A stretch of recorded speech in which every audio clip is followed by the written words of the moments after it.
say I'm so proud and grateful you all showed up here today. As you know, my name is Jessica Peterson. I'm a registered nurse. I'm also a proud mother of 4 children. I'm a hard worker, and I provide quality, compassionate care. Every touch, every time. I worked extraordinarily hard to get where I am now. I worked full-time while attending nursing school, and as well raising 4 children, and at that time I was a single mom. Which is a lot of single moms that work at our hospital. Absolutely. Yeah. Got it. So I want to tell you about how this shift length problem has affected me and my family. I hope I can help prevent other nurses from dealing with the hardships that I now endure as a result of working 8-hour shifts.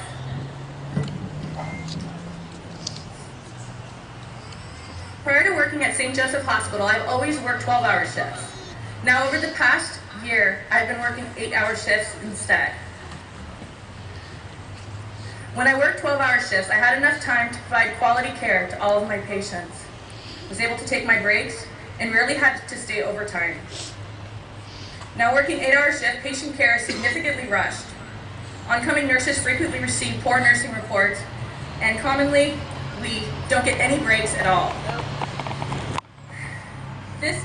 Sorry, I'm so nervous. I've never spoke publicly before.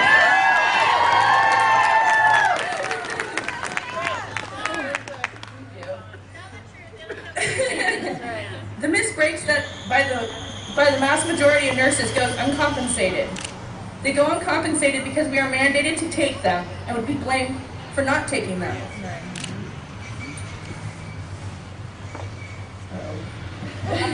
And it's our fault.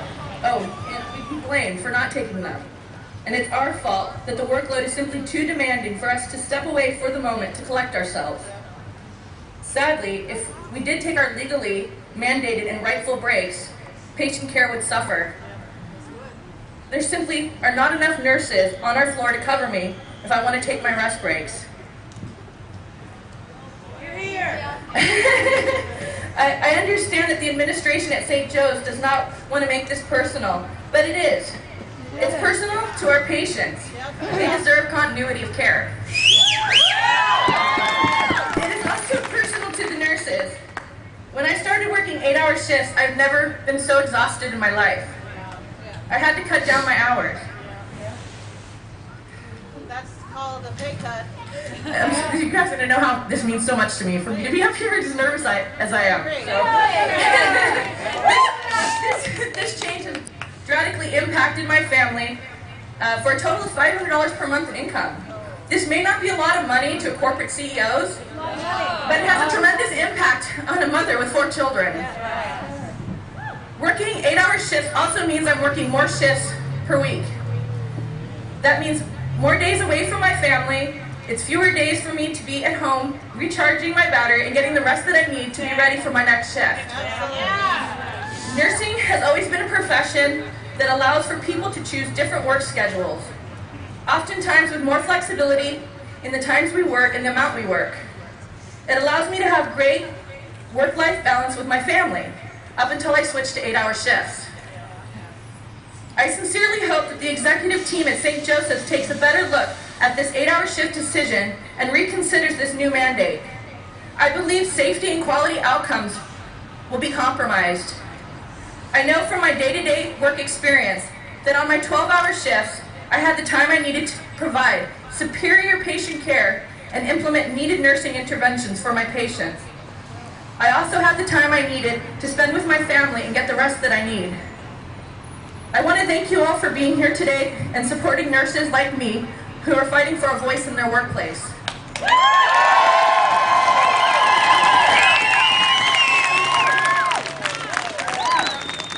want to introduce Carissa Malinowski.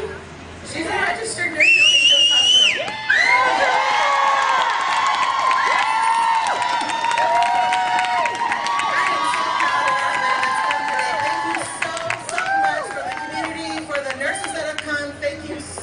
This means so much to us.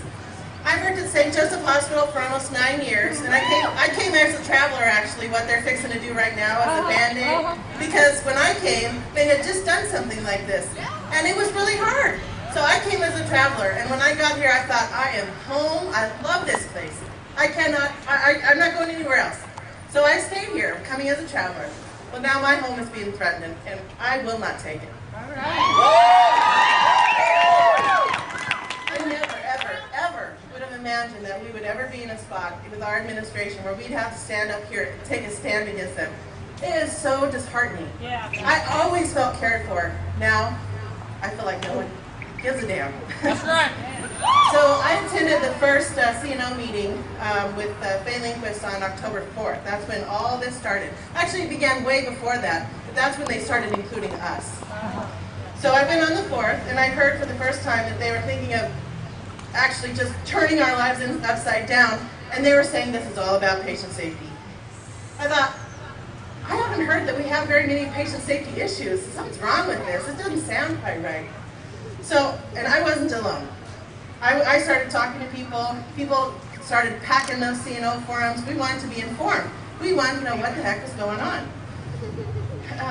We wanted them to listen to us, and we wanted to hear what they had to say. We wanted them to slow down. They were going way too fast on this without really thinking about what the impact was going to be.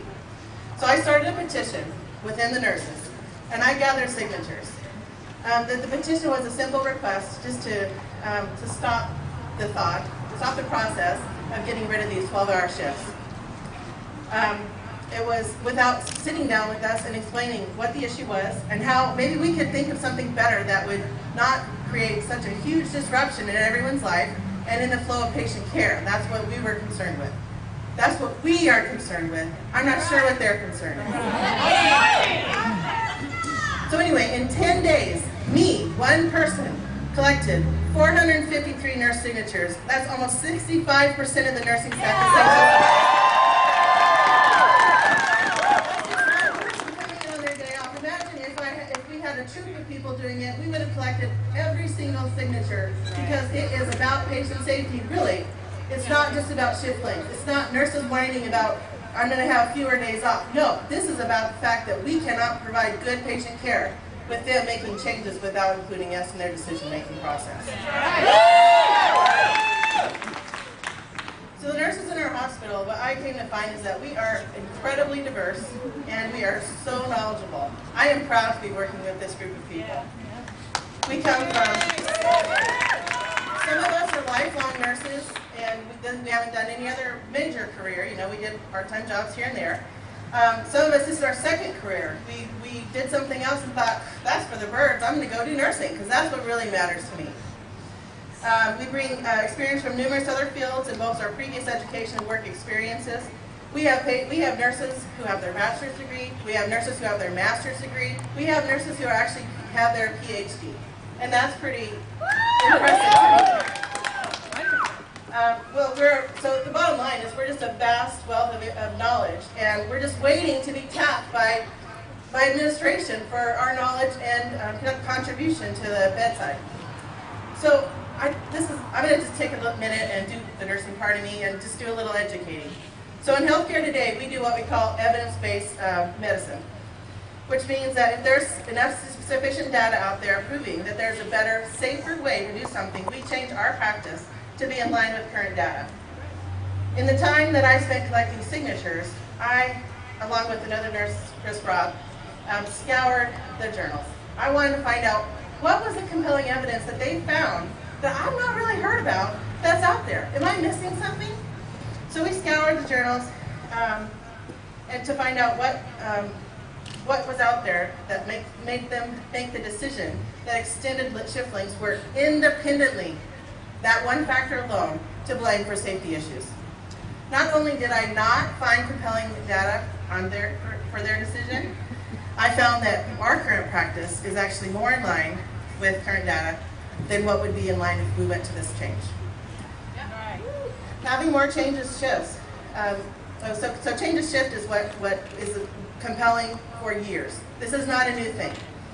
Change of shift means that, change of shift, for example, is when one nurse is coming on to take over the care of the patient. They want to make sure that they get all the information they need to provide safe, adequate care for this patient. Not just adequate, excellent care for this patient. They need to know what's going on with the patient, what the background is. They need to be focused. Every time we change shifts, there is an opportunity to lose information. And we want to minimize that chance and have fewer change of shifts. So with our current, and also with our current practice of extended shifts, there's a decrease in fatigue and burnout due to the fact that it permits caregivers, especially night shift workers. Night shift is a whole other monster. So that we can adjust back to a day shift schedule, sleep at night, and do stuff in the daytime, be with our families, and function as a unit in our social environment, our family environment, for longer periods of time, and that's restorative. You know, just like Jessica said, now she has so much less time with her family, and she's exhausted. How much fun do you have in your life when you're tired all the time? It's just hard. So with all this evidence, I wrote a long, informative letter that I personally delivered with one of my coworkers, Lucy Autumn. Thank you so much, Lucy, for coming with me to that. So Lucy and I, we went and we had a sit-down meeting with Nancy Steiger, the CEO of our hospital. We sat down and we talked about the strong reactions that the nurses were having about this talk about going to a different model for care. Really, that's what they're doing, is they're changing our entire model. And I appreciate the time that Nancy took to sit down with us, and it really gave me hope of reestablishing this relationship, this connection with the administration, that they would, you know, maybe listen to us in the future, now and in the future. But we saw absolutely no change in their hard line to make this unilateral implementation, which was really sad. I was super disheartened from this. So I ended up sending my letter out to many others, hoping, gosh, maybe I can get someone to listen. Please listen to us. We are passionate about this. We know. Please listen to us. I sent it to physicians. I sent it to all the rest of the executive staff at the hospital, so they cannot claim that they don't know what's going on, because I told them.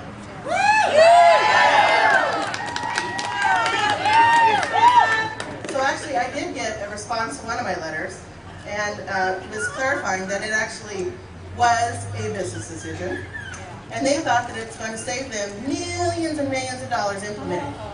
But we feel that the cost will be to the patient safety and the ability for us to provide best patient care.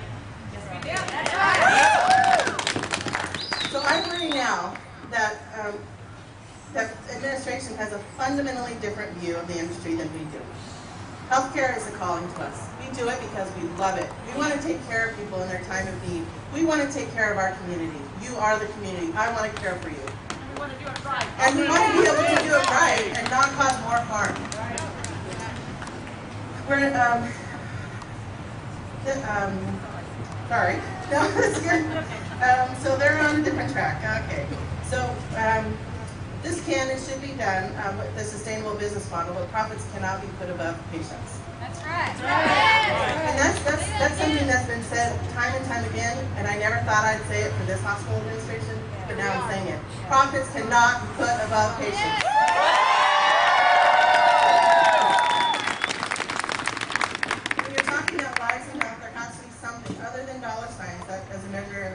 Measurement for success. We want to help the hospital. We've said it over and over again. Nurses know that times are tough right now. Everybody as individuals are dealing with the financial pressures of the recession. We know that the hospital is no different. They have problems too, meeting their budget. Cost cutting can be good for all of us. It makes us better stewards of the environment as well. We need to do it the right way though, and we need to do it safely. I have asked and continue to ask administration to please let us help you. We want to work with our leadership to make St. Joseph Hospital the best place. And we want to do this with financial security into the future. We want to help do that. We want to do both things, and I think we can. So it comes the day that we have a public cry for respect and a voice. The nurses in our union have tried every possible alternative to work collaboratively. You know, we've done the petition. We did the letter. We met independently with the leadership. We went to all the nursing forums. We packed those things. They can't say that we didn't try to get our voice out there. We also have met with leadership through our WSNA officers. Thank you so much. They've met with leadership over and over again. They've drawn the line and said, we're not confident. We're doing this no matter what you say. So When we reach this level of animosity and distrust, and we do distrust them profoundly right now, we don't trust that they have our best interest or your best interest in mind. So when this happens, nobody wins. We don't win, the hospital loses, and most concerning is that patients lose. And I hope by gathering here and showing our unity that we can stop this course that the hospital's on, which totally disregards the voices of the nurses as bedside experts. Make no mistakes, this is not about Shippling. This is not just about Shippling. It started that about Shippling.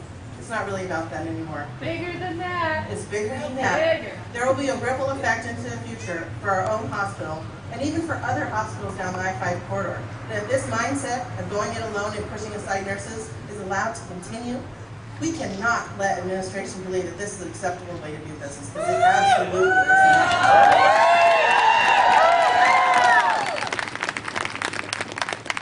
So thank you so much for standing with me today and calling for a renewed effort to collaborate and rebuild this relationship, because we really do want to make relationships with our administration.